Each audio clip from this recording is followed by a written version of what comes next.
नमस्कार बच्चों, मैं चित्रा बंसल आपकी हिंदी की अध्यापिका और मैं आपको आपकी कक्षा 7वीं की हिंदी की उल्लास नामक पुस्तक के सभी पाठ एक एक करके पढ़ाऊंगी। तो सबसे पहले आज एक कविता हम पढ़ने जा रहे हैं जो एक जागरण गीत है। जब बच्चों कोई अपने जीवन में निराश हो जाता है, हताश हो जाता है, अपनी सब असफलताओं से या हार से थककर बैठ जाता है, तो उस समय उसे किसी ऐसे व्यक्ति की ज़रूरत होती है जो उसे प्रोत्साहित करे, आगे बढ़ने में मदद करे। और यही कार्य इस कविता के माध्यम से कवि सोहन लाल द्विवेदी जी कर रहे हैं, जो कि हिंदी साहित्य के एक बहुत ही प्रसिद्ध कवि हैं। तो हम इस कविता को पढ़ेंगे और समझेंगे कि कवि किस तरह से हमें आगे बढ़ने का संदेश दे रहे हैं। कविता का शीर्षक है जागरण गीत। तो आइए पहले इस कविता को हम पूरा पढ़ते हैं। आप बोल बोल कर मेरे साथ पढ़िए। अब न गहरी नींद में तुम सो सकोगे, गीत गाकर मैं जगाने आ रहा हूँ। अटल अस्ताचल तुम्हें जाने न दूंगा, अरुण उदयाचल सजाने आ रहा हूँ। कल्पना में आज तक उड़ते रहे तुम, साधना से सिहर कर मुड़ते रहे तुम। अब तुम्हें आकाश में उड़ने न दूंगा, आज धरती पर बसाने आ रहा हूँ। सुख नहीं यह, सुख नहीं यह नींद में सपने संजोना, दुख नहीं यह शीश पर गुरु भार ढोना। शूल तुम जिसको समझते थे अभी तक, फूल मैं उसको बनाने आ रहा हूँ। देख कर मझधार को घबरा न जाना, हाथ ले पतवार को घबरा न जाना। मैं किनारे पर तुम्हें थकने न दूंगा, पार मैं तुमको लगाने आ रहा हूँ। तोड़ दो मन में कसी सब श्रृंखलाएं, तोड़ दो मन में बसी संकीर्णताएं। बिंदु बनकर मैं तुम्हें ढलने न दूंगा, सिंधु बनकर तुमको उठाने आ रहा हूँ। तुम उठो, तुम उठो, धरती उठे नभ सिर उठाए। तुम चलो गति में नई गति झंझनाए। विपथ होकर मैं तुम्हें मुड़ने न दूंगा, प्रगति के पथ पर बढ़ाने आ रहा हूँ। और कवि का नाम है श्री सोहन लाल द्विवेदी जी। तो श्री सोहन लाल द्विवेदी की यह कविता जो हमें जगाने का प्रयास कर रही है, यहाँ हम समझेंगे कि जगाने का अर्थ क्या है, कौन जगा रहा है, किसको जगा रहा है और कैसे। तो चलिए अब इस कविता को पढ़ते हैं और समझते हैं। कवि कह रहे हैं, अब न गहरी नींद में तुम सो सकोगे, गीत गाकर मैं जगाने आ रहा हूँ। यहाँ मैं जो है वह कवि हैं और तुम हम सब के लिए, उन नौजवानों के लिए जो अपने कर्तव्य नहीं निभा पा रहे हैं या जिन्होंने जीवन में हार मान ली है, जो निराश हो गए हैं किसी वजह से, उन्हें उनकी निराशा की, असफलताओं की, उदासी की नींद से कवि जगाने का प्रयास कर रहे हैं। तो कवि ने कहा है कि अब मैं तुम्हें गहरी नींद में सोने न दूंगा, यानी कि जिस निराशा की नींद में तुम, आलस की नींद में, अज्ञान की नींद में तुम डूबे हुए हो, गहरी नींद में सो रहे हो और कोई कार्य करने के लिए आगे नहीं आ रहे हो, तो मैं तुम्हें अब इस तरह से सोने नहीं दूंगा या थक कर आलस में घिरकर बैठने नहीं दूंगा। मैं गीत गाकर तुम्हें जगाने आ रहा हूँ। जैसे सुबह चिड़िया गीत गाती हैं या पक्षी गुनगुनाते हैं ताकि आप उठ जाएं। आपको ये बताने के लिए, आपको ये संदेश देने के लिए सभी पक्षी चहचहाने लगते हैं सुबह होते ही कि रात ढल गई है, रात बीत चुकी है और अब सुबह हो गई है, तुम उठ जाओ। उसी तरह से कवि हमें जगा रहे हैं कि हमें अपनी निराशा, उदासी, आलस्य की नींद से बाहर आना है। अब उठने का वक्त आ गया है, हमें उठकर अपने आप को तैयार करना है बहुत सारे कार्य करने के लिए। अटल अस्ताचल तुम्हें जाने न दूंगा। कवि कह रहे हैं कि जिस तरह से सूरज जो है वो पश्चिम दिशा में जाकर ढल जाता है, डूब जाता है और कहीं खो जाता है, मैं तुम्हें उस तरह से ढलने नहीं दूंगा, निराशा के सागर में डूबने नहीं दूंगा। मैं तुम्हारे चेहरे पर आशा की किरण देखना चाहता हूँ, तुम्हारे चेहरे पर जोश, उत्साह और प्रेम की लाली देखना चाहता हूँ। अरुण मतलब लाल। तो जिस तरह से पूर्व दिशा से जब सूर्य उगता है वो बिल्कुल लाल नजर आता है, ऐसे ही उगते हुए सूरज की तरह चमक के साथ मैं तुम्हें देखना चाहता हूँ। तो तुम्हारे चेहरे पर मैं जोश की, उत्साह की और आगे बढ़ने की लालिमा सजाने आ रहा हूं। कल्पना में आज तक उड़ते रहे तुम, साधना से सिहर कर मुड़ते रहे तुम। यानी आज तक तुमने केवल कल्पनाओं में ही ऊपर उठने की बातें सोची हैं। ये उन लोगों की तरफ इशारा है जो केवल सोचते रहते हैं, कल्पनाएं करते रहते हैं, पर वास्तविकता में प्रयास नहीं करते, उन कल्पनाओं को साकार करने का प्रयास नहीं करते। तो कवि उन्हें कह रहे हैं विशेष रूप से कि आज तक तुम कल्पनाओं में उड़ते रहे, अपने सपने सजाते रहे, सपने ही देखते रहे, पर उनको साकार करने के लिए तुमने प्रयत्न नहीं किया। साधना मतलब प्रयास से सिहर कर मतलब डर कर तुम पीछे मुड़ते रहे, कि जब जब तुमने एक कदम आगे बढ़ाया कोई रुकावट आई तो तुम पीछे मुड़ गए। तो आज तक तो तुमने ऐसा किया, पर अब तुम ऐसा नहीं कर पाओगे।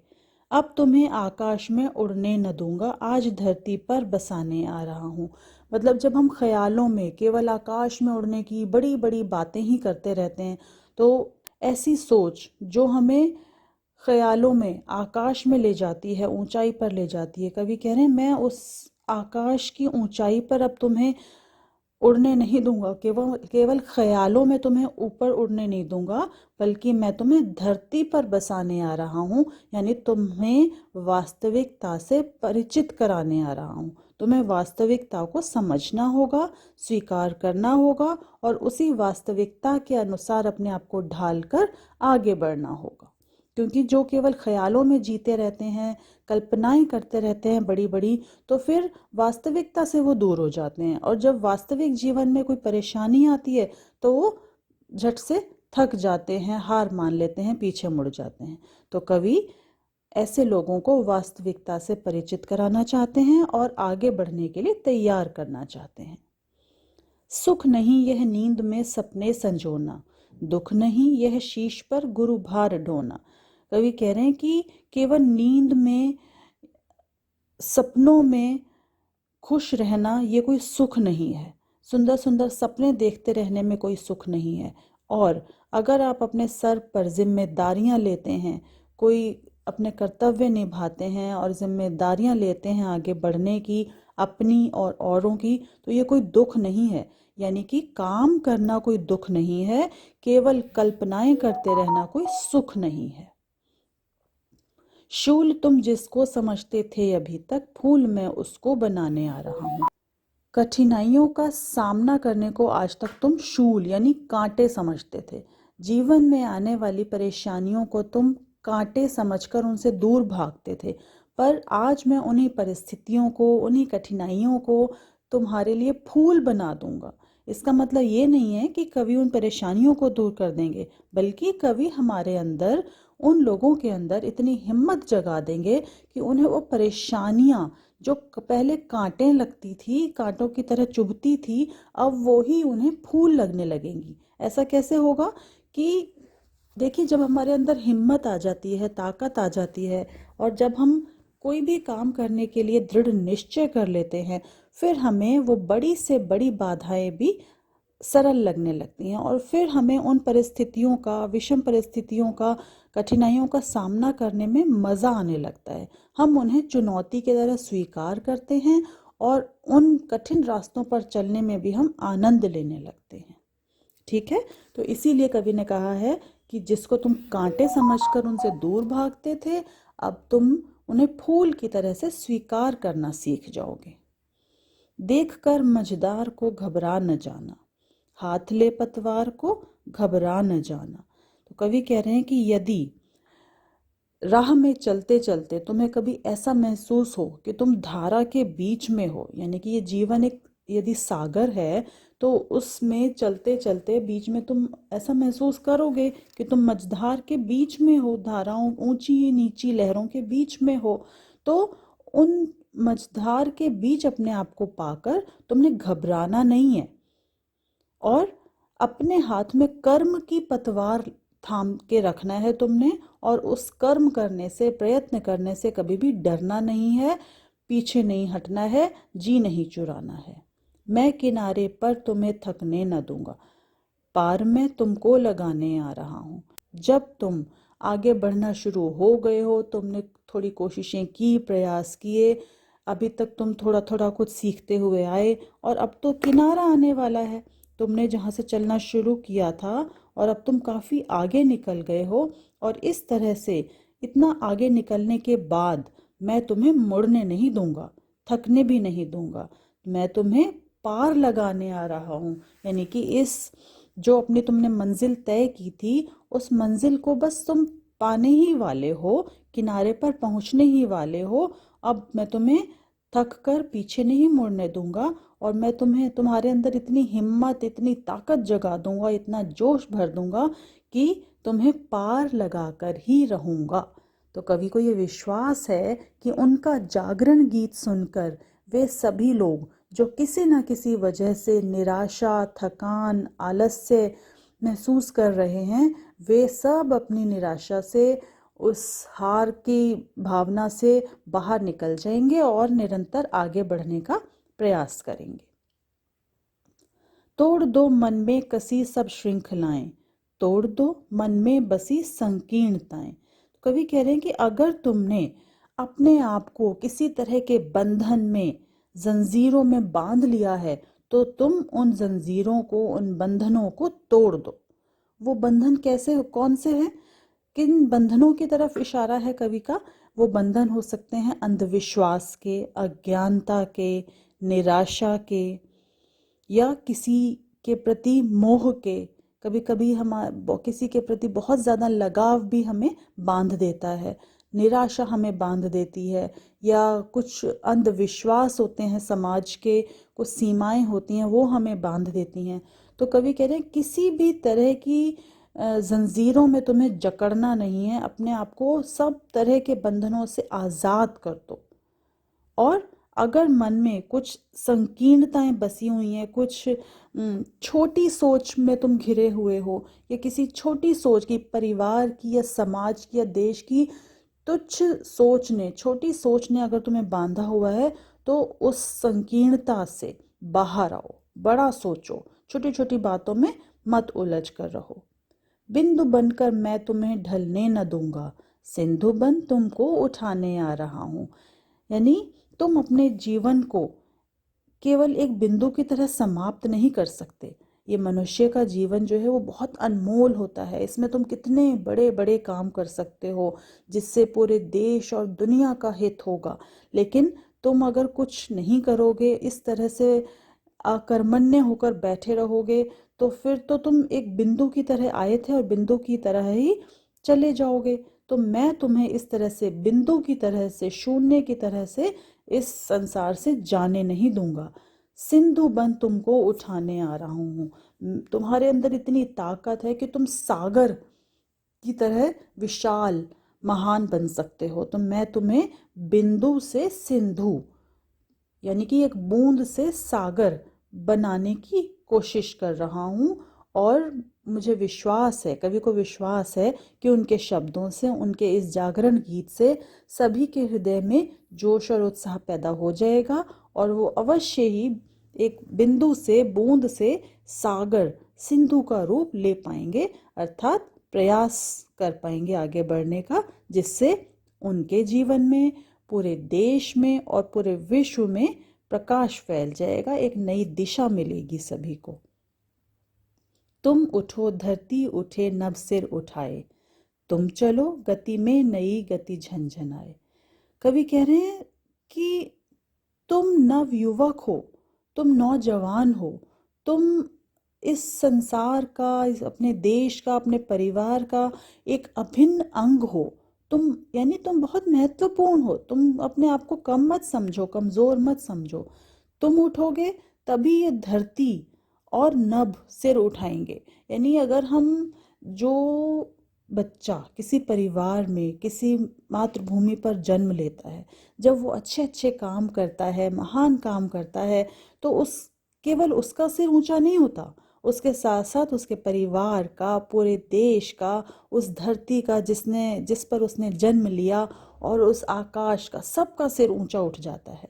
तो तुम उठोगे तो धरती भी उठेगी और नभ भी सर उठाएगा। तुम चलोगे तो चारों ओर गति झंझनाएगी। यानी कि एक मनुष्य के रुकने से पूरा संसार मानो ठहर जाता है। ये जो संसार है, धरती आकाश है, ये कब तक जीवंत बने हुए हैं, कब तक इनमें गति नजर आ रही है? जब तक मनुष्य चल रहा है। और एक एक मनुष्य के, विशेष रूप से नौजवानों के चलते रहने से ही किसी समाज, देश और विश्व में गति बनी रहती है। यदि हम लोग ही, सब लोग ही प्रयास करना छोड़ देंगे तो ये सब संसार, हमारी धरती, हमारा आकाश सब सूना हो जाएगा। तो कवि यही बताना चाह रहे हैं कि हम चलेंगे तो चारों ओर गति बनी रहेगी, और अगर हम रुक गए तो सारा संसार ठहर जाएगा, रुक जाएगा। क्योंकि एक एक व्यक्ति से ही तो संसार बना है। तो यदि सभी धीरे धीरे करके सभी अगर निराश हो गए, रुक गए, प्रयास करना छोड़ दिया, तो फिर तो सब कुछ ठहर जाएगा, समाप्त हो जाएगा। विपथ होकर मैं तुम्हें मुड़ने न दूंगा, प्रगति के पथ पर बढ़ाने आ रहा हूं। विपथ यानी कि राह से, पथ से भटक जाना, कि मैं तुम्हें अपने पथ से भटकने नहीं दूंगा। यानी तुम्हारा काम है चलते जाना, प्रयास करना। 1 बार, 10 बार, 100 बार भी असफलताएं मिले, हानि हो, लेकिन तुम्हें घबराकर रुकना नहीं है, मुड़ना नहीं है। देखिए बेटे, हर असफलता हमें कुछ ना कुछ सिखाती है। जो व्यक्ति प्रयास करेगा, असफलता भी उसे ही मिलेगी, और असफलता तक पहुंचने के लिए भी तुमने कुछ प्रयास किया होगा। तो वो जो तुम्हारी कोशिशें थी, प्रयास थे, उन्होंने तुम्हें कुछ सिखाया कि अच्छा ये काम इस तरह से नहीं होगा, किसी दूसरी तरह से होगा।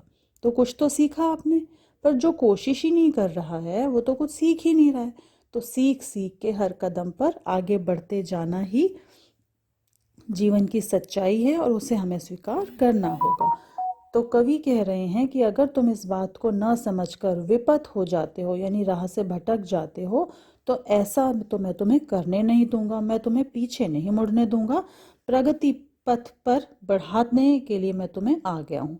यानी मैं तुम्हें केवल आगे प्रगति के रास्ते पर, विकास के मार्ग पर बढ़ाने आ गया हूँ। यानी कवि जो हैं वो एक प्रेरणा बनकर आए हैं, और वे उन सभी नौजवानों को जो किसी न किसी वजह से निराशा से, आलस्य से घिर गए हैं, उन्हें जगाने का मतलब है उनके अंदर जोश और उत्साह पैदा करने का प्रयास कर रहे हैं।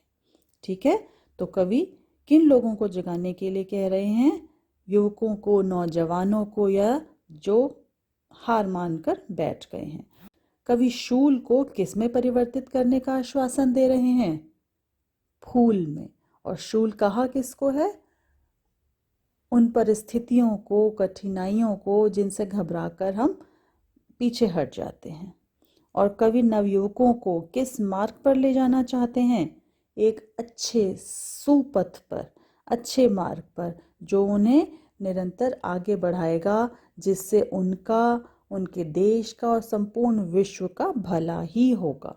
तो हमें अपनी छोटी सोच को छोड़ना है, निराशा से, आलस से बाहर आना है, और बड़ी सोच रखते हुए, अच्छी सोच रखते हुए निरंतर आगे बढ़ते जाना है। तो जब हम एक कदम आगे बढ़ाते हैं तो हमें नए नए रास्ते खुलते हुए अपने आप मिलते जाते हैं। जो हाथ पर हाथ रखकर बैठ जाता है, पहले ही मन से ही हार जाता है, तो उसको सारे दरवाजे बंद ही नजर आते हैं। हम उठेंगे, थोड़ा सा आगे बढ़ेंगे तो रास्ते अपने आप खुलते जाएंगे। तो बच्चों, क्या सीखा आपने इस कविता से? कि किसी भी परिस्थिति में हमें निराश होकर नहीं बैठना है। अपनी मंजिल या जीवन में सफलता उसी को मिलती है जो निरंतर साहस के साथ परिश्रम करता है, कभी हार नहीं मानता है। तो कवि को पूरी आशा है कि उनके इन प्रोत्साहन भरे शब्दों से आप लोग इस बात की प्रेरणा अवश्य लेंगे कि जीवन में हमें कभी भी कहीं भी रुकना नहीं है, निरंतर आगे बढ़ते जाना है।